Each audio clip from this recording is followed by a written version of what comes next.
What if your neighborhood felt like a permanent vacation? This is Pleasure Point. Pleasure Point is located within Santa Cruz on the eastern portion of the city. It's between 41st Avenue and Moran Lagoon. It's small, there's about population 5,800, and it's just a neighborhood. It's not a separate town. It borders Capitola, just to give you an idea of where it is. And what it's mainly known for is iconic surfing, a beautiful walkable bluff, that's where we are today, and just stunning views of the Monterey Bay. 3 things to highlight: surf, access, and atmosphere. Surf speaks for itself. Long, peeling waves, perfect for beginners as well as experienced surfers. It's world-renowned. Access, you can get down to the beach in several areas. There's stairs all along this East Coast promenade.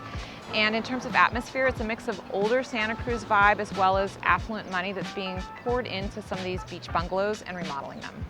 The hub of Pleasure Point is right here. I'm standing in front of the Point Market. It's where the locals come for excellent burritos. There's even a little coffee section in there, kind of a market to buy your odds and ends. Great for people who are vacationing. And it really highlights the walkability of this neighborhood. Not only can you walk along the promenade here overlooking East Cliff, but you can also walk closer into town where there are restaurants and a variety of coffee shops, cute little surf shops to buy your souvenirs, and it's great for locals too. The best part about 41st Ave is that there is a lot of activity. It's a weekend, so there's a lot of people out and about. They might be locals, they might be here on vacation, but you can sense the energy and you get this small town vibe. And of course, we're here in front of one of my favorite coffee shops in town.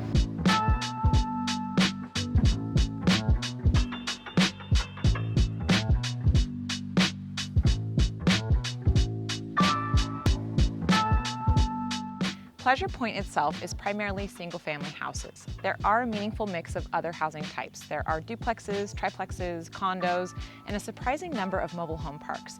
Mobile home parks make up about 20% of this geographic area. 54% though are still single-family houses with sprinkled in condos, townhomes, and again those triplex type of residences. And as you can see, it's expensive. We are steps away from the ocean. That price tag can be a deterrent for a lot of people, but still, you're paying for access to the great outdoors and this big, beautiful Pacific Ocean. And of course, when you're this close to the water, you're gonna factor in the climate. It's usually a bit cooler, it's more moderate temperatures year-round. In the morning, we tend to have a bit of fog coverage. It usually burns off by the afternoon. And you do have exposure to sort of the salt and moisture in the air. But there are some famous people who are from this area. Jack O'Neill, in fact, this is his house right here. That's right, the Jack O'Neill. And it's a great spot to take in the surf. Living in the Bay Area is expensive, and living by the beach is no different. It costs a lot of money here. The average single-family house is right now, year-to-date, $1.87, and condos, townhomes are about $971,000. That's the average price point. But single-family houses are not your only option. There are triplexes, duplexes, you can see them behind me.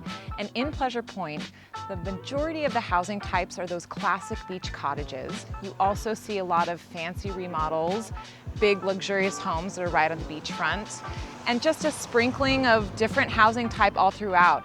It's got kind of a funky, eclectic vibe, and there's been a lot of modernization over the years because people who are being priced out over the hill are coming to the beach and finding that you can have almost a vacation-like existence as your primary home. There may be some cons to living in this area, price being the #1 factor.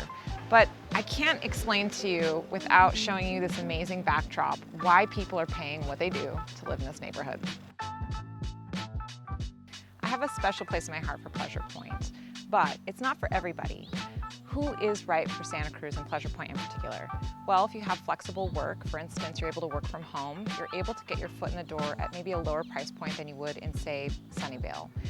But it is still expensive. And the thing is, you're paying because you have access to the beach. The waterfront properties are extremely expensive, in the 3, 4, 5 million and up. But just a few blocks back, you can actually have a starter home like this around the 1 million mark. And if you're somebody who's just starting out in home ownership, you could look for a property that you're able to split, potentially rent out a portion of it for those vacationers, and still make some of that money to keep your overhead low.